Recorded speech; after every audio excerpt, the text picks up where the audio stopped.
आज हम आपको भीमेश्वर धाम के बारे में बताएंगे, जहां हमें पिछले साल जाने का सौभाग्य प्राप्त हुआ। यह गुवाहाटी से लगभग 13 किलोमीटर दूर है।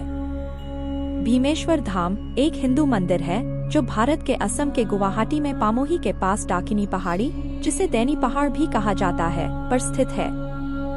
ऐसा माना जाता है कि शिव ने भीमासुर नामक राक्षस का नाश करने और अपने भक्तों की रक्षा करने के लिए यहाँ अवतार लिया था। शिव पुराण और कोटि रुद्र संहिता में डाकिनी पहाड़ी पर भीमाशंकर ज्योतिर्लिंग का उल्लेख है। पमोही में भीमेश्वर धाम को भक्तगण उसी द्वादश ज्योतिर्लिंग के रूप में व्याख्यायित करते हैं। पुणे के भीमाशंकर धाम को भी कुछ लोग द्वादश ज्योतिर्लिंग के रूप में संदर्भित करते हैं। यहाँ कोई मंदिर नहीं है। इसके बजाय एक पहाड़ी नाला है जो लिंग के चारों ओर है और लिंग के ऊपर से निरंतर पानी बहता हुआ देखा जा सकता है। लिंग तक जाने वाली सड़क पहाड़ियों, नदियों और बांस के झुरमुट बहुत खूबसूरत है। भीमेश्वर धाम की दंतकथा इस प्रकार है। शिव पुराण के अनुसार कुंभकर्ण लंका के राजा रावण का भाई, पाताल लोक के राजा की पुत्री कर्कटी से प्रेम करता था। जब रावण कर्कटी के पिता और कुंभकर्ण को राम से युद्ध करने के लिए आमंत्रित करने आया, तो कुंभकर्ण ने तब तक आने से इनकार कर दिया जब तक रावण उसे कर्कटी से विवाह करने की अनुमति नहीं दे देता। अंत में नारद की सलाह पर रावण मान गया और कुंभकर्ण ने कर्कटी से विवाह कर लिया। विवाह के बाद कुंभकर्ण युद्ध में भाग लेने के लिए कर्कटी से चला गया। कुंभकर्ण की मृत्यु के बाद कर्कटी ने कुंभकर्ण के पुत्र को जन्म दिया, जिसका नाम भीमासुर रखा गया।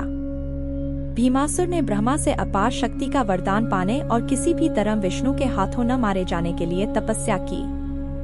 बाद में उसने विष्णु को उससे युद्ध करने की चुनौती दी। विष्णु सहमत हो गए और ब्रह्मा के वरदान को रखने के लिए जानबूझकर युद्ध हार गए। इससे भीमासुर बहुत घमंडी हो गया और उसने विभिन्न राज्यों पर विजय प्राप्त करना शुरू कर दिया। उसने कामरूप के राजा प्रियधर्मन, जिसे कामरूपेश्वर भी कहा जाता है, और उनकी पत्नी दक्षिणा देवी को कैद कर लिया। राजा प्रियधर्मन और उनकी पत्नी जेल में भी शिव की पूजा कर रहे थे।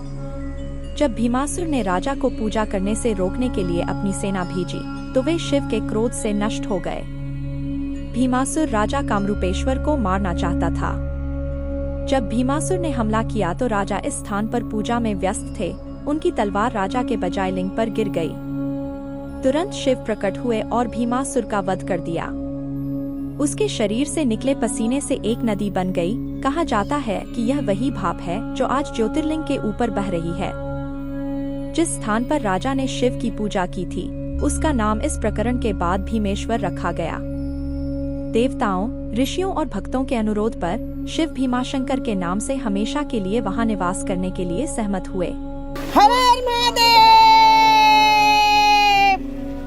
कुमकुम चंदन सेवित लिंगम पंकजहार सुशोभित लिंगम संचित पाप विनाशक लिंगम तत्प्रणामी सदा शिवलिंगम। ओम।